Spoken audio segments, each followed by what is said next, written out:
Bonjour, bonjour, and welcome to Travels Around My Heart. So, today I wanted to start with a question, which is very simply, if you were not at home, where would you have been today? And I really wanted to ask this question because you can see that I'm less energetic than I normally am. And I think all of us have got these up and down moments in our lives where things start to get to us. And Travels Around My Heart is really an opportunity to dig into the emotions that we have when we travel and at the moment that we have when we are not traveling. So the place where I really would have loved to be and I was about to depart for, before that whole cacophony of events happened, was Bali. And there are many reasons why I love Bali. It's beautiful. The people are beautiful. But one of the things that I really learned from Bali and that I enjoy the most is the Bali hug. A Bali hug is a hug like no other. And it lasts for at least 12 seconds. And it is a hug that you do heart to heart with the person that's in front of you.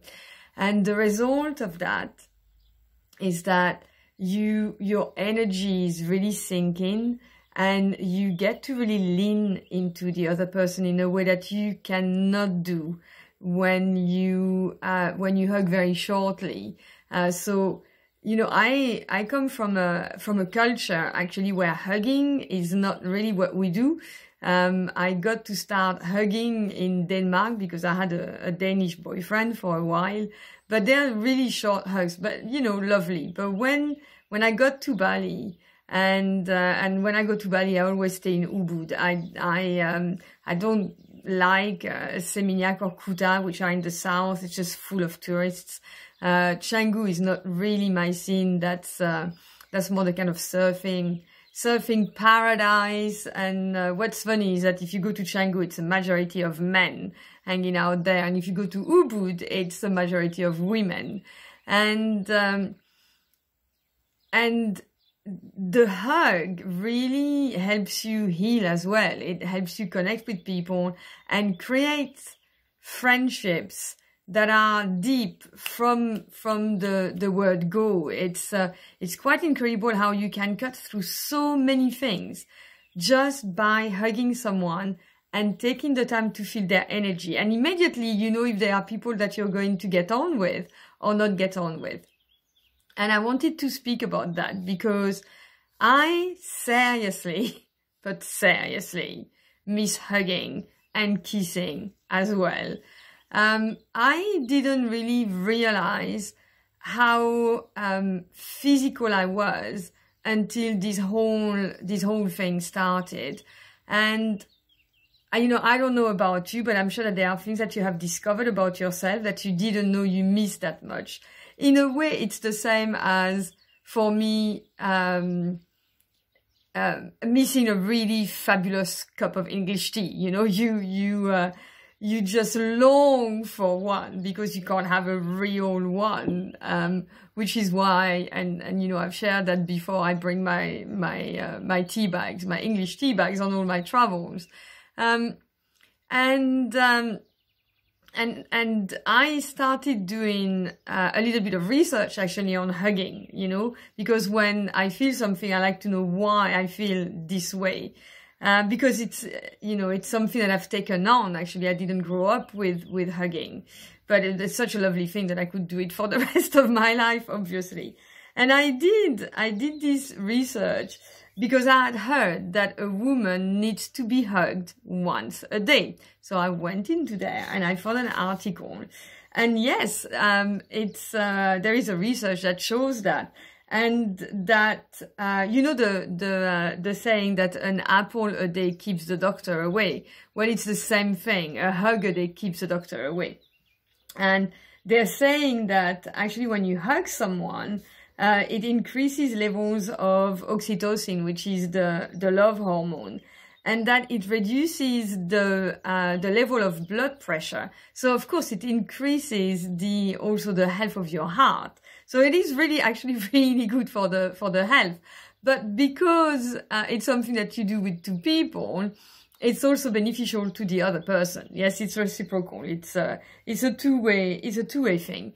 And that hugging, because it's about touching, enables you to communicate feelings on a much deeper manner. So one thing that was as well actually that I didn't know is that the touch, when you touch someone, you are able to express your feelings in such a better manner, with an accuracy rate, they've calculated that, scientifics, of 83%. So if you're angry, if you're fearful, if you're loving, if you're grateful, touching someone can tell all of these things just at once. And of course, when we are not able to do that, and when we communicate with loved ones, and I know I spoke about that a little bit before, but it can be so challenging to express your feelings if you only have the words, because you can also express your feelings with words that don't resonate or don't quite express all the things that you want to say. And then you're just missing that little thing that goes with a touch, you know, with a hand on the shoulder, with the hand in the hair, with a hand on the waist, you know, if you have very close friends or if you have partners.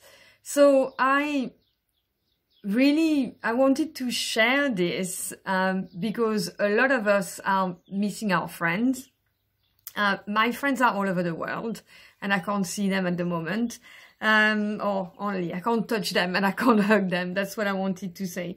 And hugging helps you as well, because it's a release of oxytocin, bond with people in a much better manner.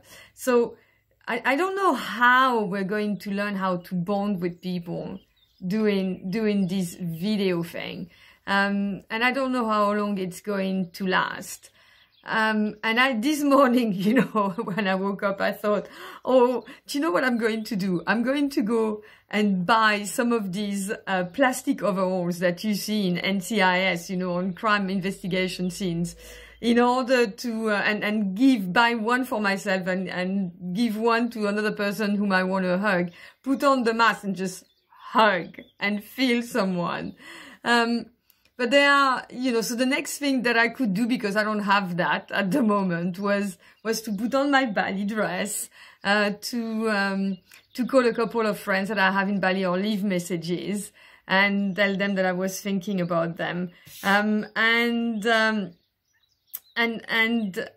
probably kind of remember as well the beautiful times that I had in Bali, in waiting for seeing my people, my hugging people again.